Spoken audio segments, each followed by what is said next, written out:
Hello, you wonderful people, and welcome to another episode of Crime Centric. This being a show where I talk about crime dramas that I watch. For today's episode, I'm going to talk about the season finale of Blindspot. So a very, very good season finale where basically, obviously, Kurt figured it out last episode, like, oh, what this is all about, what Shepard's master plan is. And so basically him and Keaton, with the CIA tried to get out of the building. They ended up kind of revealing at least one. It seems like he was the only person that was working with, but because the reason Kurt's like, I'm not going to tell any of these people here, these other cogs, like what's going on, because we don't know how many people here are working with Shepard. It's like the main dude that was talking is the one that was working with Shepard because he, tried to pull a gun on him in the end. I mean, granted, he ended up dying, but it's like, it's a good thing Kurt didn't tell anybody. But luckily got a message out to Patterson, and now everyone's working together to be like, yo, we need to get to this. Like, basically we end up finding out what Shepard's master plan is. Obviously, aside from just, it's basically wiping out all the current top people in the government. Because obviously, because of the attack, in the last episode, all of them had gathered in one place, strike them down. This involves that Riley dude. What his part, because like we never found out what it was his part of the plan that like in helping Shepard. Well, it turns out it was giving her a satellite that has like a guided, I don't know whether, I mean, I guess it's kind of like a guided missile. Well, it's referred to as a glider, but basically the plan is to have that strike a specific spot, and that specific spot will have all that nuclear material that she ended up getting from Bangkok. And basically the way Patterson put it, it's not even just it's not even just DC. It would wipe out a lot of the eastern side of the U.S. So, because it's not just, I guess, Shepard's mind, it's like, hey, we got to escalate it even further. It's like, we need to kind of send this message home to kind of like, it's not only just taking out the top brass so that they can be replaced. It's also to send a message to the U.S. like, oh, we need to fix things and stuff like that, which is like, I mean, she has such a radical view on things. It's like really hard to kind of rationalize her thoughts of like why this is good, but she really truly believes it to be the right thing to do. She even tries to convince Kurt later on. She's like, I mean, look at you working so hard to try and stop this, which you can, but it's like the fact of the matter is that's why I chose you, because I knew you were so hardworking that you could never be corrupted. And he's like, shut up, stop calling me Kurt. You don't know me. She's like, I do. I mean, to be fair, she's watched him most of his life and always kept an eye on him. Let's not forget she orchestrated and manipulated a lot of stuff in his life to put him in this position. So it's like, does that really justify you to really have the option of really knowing him? I mean, it's like, let's look at your kids. Your kids are not that well adjusted and everything. So it's like, it's not like you're, in her mind, she thinks she's a good person. I'm doing this for the right reason. It's like, that's what she's trying to compare her and Kurt. It's like, we're both willing to do whatever it takes for this country, and it's like, obviously kind of, I don't know, like I said, like, don't agree with what she's doing, but you can understand why she's doing it, because she feels like, oh, this is the only way, like, oh, the government's so corrupt that I gotta clean the slates and stuff like that. That's her beliefs and everything. So even to the point that she even swallowed the beacon that would tell the guided missile where to go. Kurt handled that situation by shocking her with a defibrillator from within the ambulance. I was actually, it's like, it's a season finale and everything. You're kind of like, they could kind of pull another Mayfair situation and kill somebody off here. Just like, because basically they were setting it up, be like, yo, someone's going to have to drive that beacon somewhere. So, if things don't work, at the very least, kind of get the beacon as far away as possible. And Kurt's saying like, oh, I'm going to do it or whatever. But it's like, Jane's like, no, you don't have to be the one to do this. So it's like, it's, I thought they were really setting it up so it's like, oh, one of them would have to sacrifice themselves or something like that. Luckily, that turned out not to be the case. I mean, they were able to stop everything. Basically, they got the guided missile to go to a different area because Patterson, being the awesome person that she is, was able to kind of create like a fake beacon for it to kind of latch onto. Like, all they had to do was get rid of that beacon. Obviously, like I said, Kurt handled that with the defibrillator, which is like, there's a new lady that kind of replaced the dude that died last episode.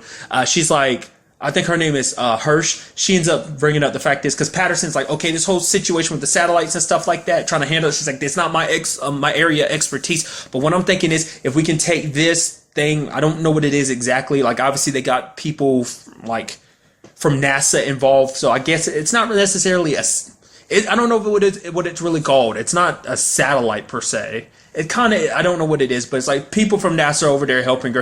It's like, oh, well, maybe we can get this close enough and then basically bounce the signal from it to get to the satellite to kind of confuse it with this whole like positioning situation. And they're like, wow, and even like Hurst is like, yeah, the fact is that this isn't your area of expertise is kind of scary, because it's like you quickly figured this out. Just once again, just showing you how super smart Patterson is. And Jane even had a confrontation with Roman. They had a fight, which it's hard to say whether, I mean, he might have been injured from the car crash, but it seemed like Jane easily kind of took him down. Like, she had the upper hand most of the fight, and she had a gun pulled on him, and he's like, go ahead and pull the trigger, but she couldn't, because like obviously what's flashing in her head is memories of her brother and everything. So obviously she didn't do it. Good thing or bad thing, the end of the episode makes you wonder, who knows? But I mean, the fact is she couldn't take the shot. I'm surprised Tasha didn't push it a little more, because Tasha's like, oh, what about the whole Roman situation? And then Kurt's like, Jane didn't have a shot on, and he's like reading the report. She's like, okay. It's like, Tasha knows there's more to it. And I thought she'd kind of hold that against him, but it's like killing your own brother. I mean, at the very least, turning him in, like, because Jane couldn't do that to him, because it's like, not after everything that she and Shepard did, Shepard kept him and turned him into what he is now, and Jane lied to him and everything.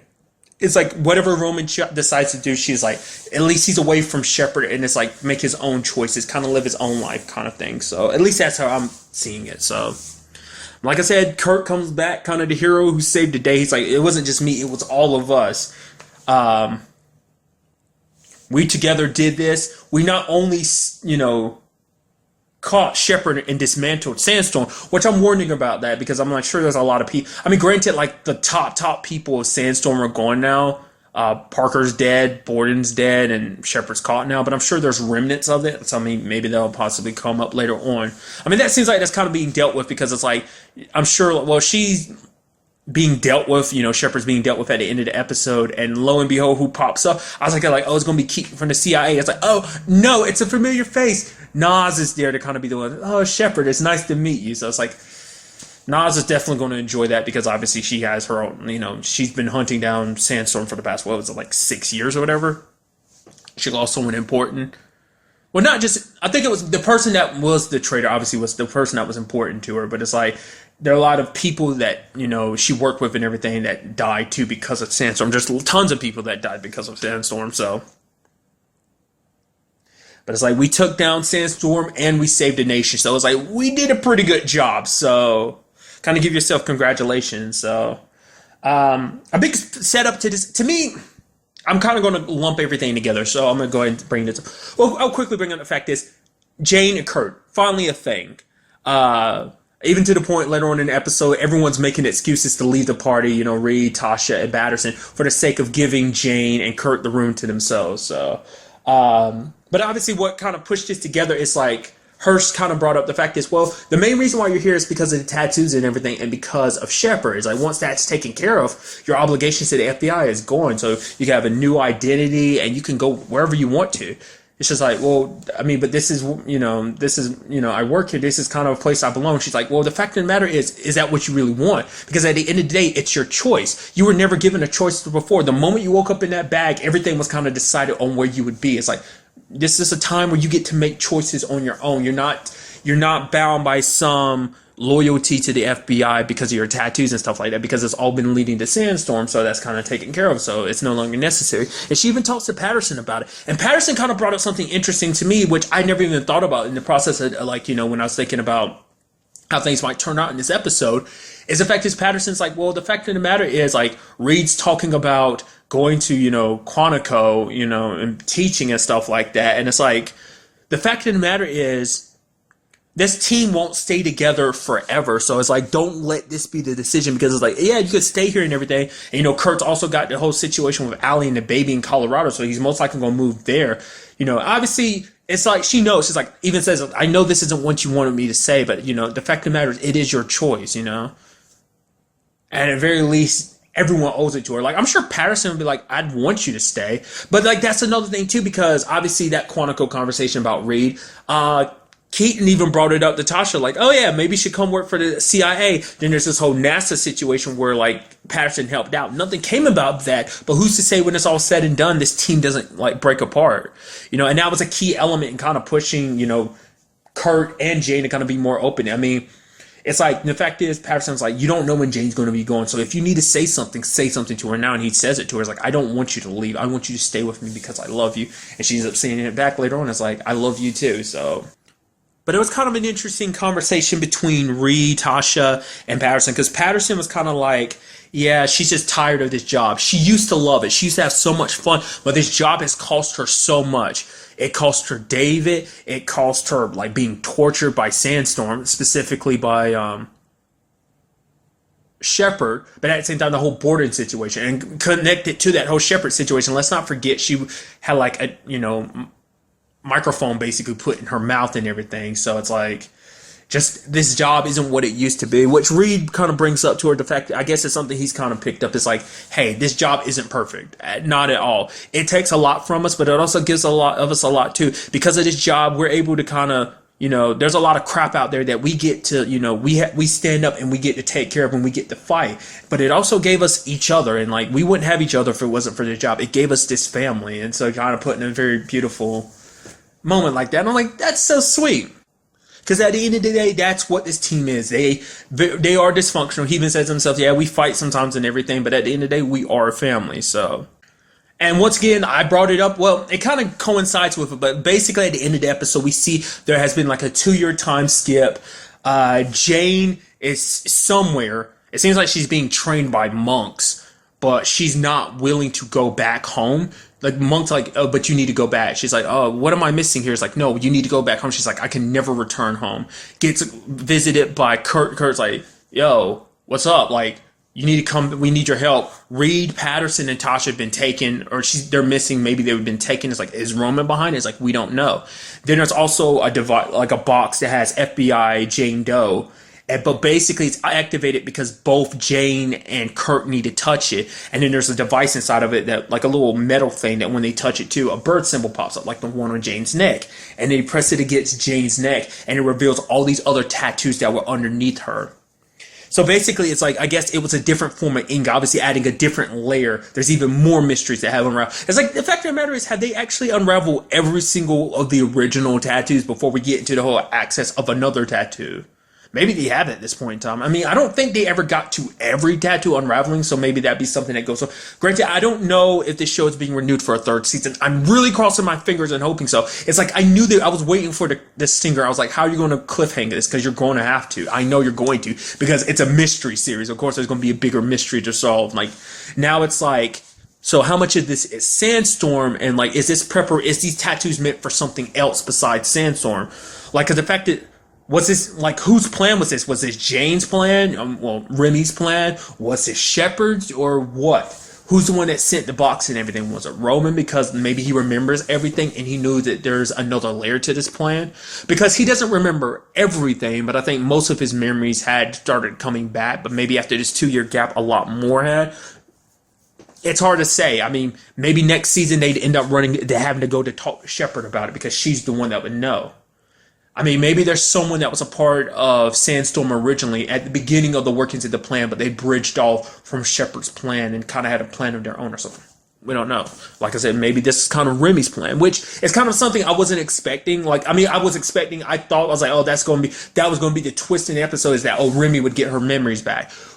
I mean, Jane. But it's like, maybe that happened in the 2-year gap. Maybe it didn't. Like, for example, like, obviously, I brought it up like the last episode that maybe that would complicate things. It's like, oh, Jane having a struggle between what she knew as Remy versus being Jane, just like Roman did. But, it seems like she's still Jane. Like, with all the stuff pumped in her, I think they threw that out there before that basic.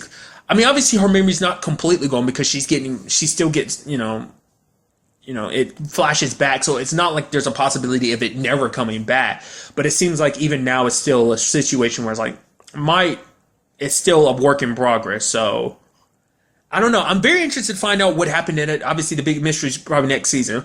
Correlating with something else. What was it? Kind of making comparisons is Once Upon a Time. Is like, Once Upon a Time kind of sets up a time skip, and it's like, okay, so, in the next season, what does this mean for Blindspot? Does this mean like Blindspot's going to like go, hey, we're just here with these 2 years? Because we never really went in between like what happens specifically those, what was it, like 3 months between season 1 and season 2. So maybe we won't bother with those 2 years. Maybe it'd be like, hey, we'll flush out the story, and as the story progresses, we'll flash back to those 2 years. Or maybe it's like, yo, we'll, I feel like, especially because they've set up that mystery, they're going to start off with that and we'll flash back, or at least hear conversations between people to determine, like, oh, what went down. Like I said, like, they've already set it up that, like, hey, everyone could have gone down to specific fields. Like, maybe that's the case. Maybe, like, something bad happened with Jane. Like, the fact is, maybe it's connected to Roman. Roman starts popping up and causing more trouble, and it's because Jane let him go. I don't know what is so terrible that she feels like she can't ever come back home again.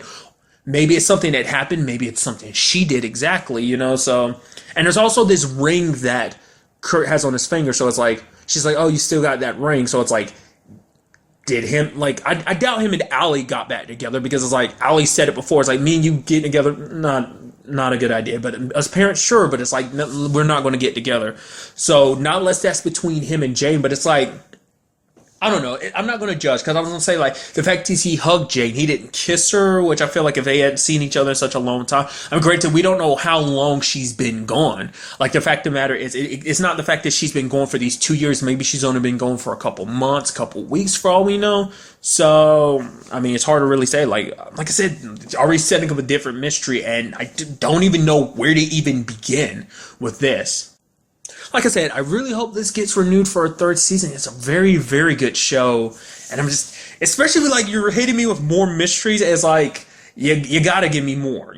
I need, more story. I also need to find out, Reed and Tasha, did that ever become a thing? It's like, we're heading down that route. Which I love the fact is, Reed was like, we'll handle this. Tasha didn't want to listen and showed up, even after being shot and everything. It's like, dude, you're supposed to be in a hospital. Okay, fine, and work with Keaton. It's like, when did we start working with the CIA? You work with him or you go back to the hospital. So, like I said, very interested to see what it goes down, if there's going to be a 3rd season and what would go down in it. But like overall, just a very, very good season finale. But really, that's all I want to talk about in this episode. Till the next time we meet, be happy, be safe, live life to the fullest, and enjoy it. Good day and goodbye.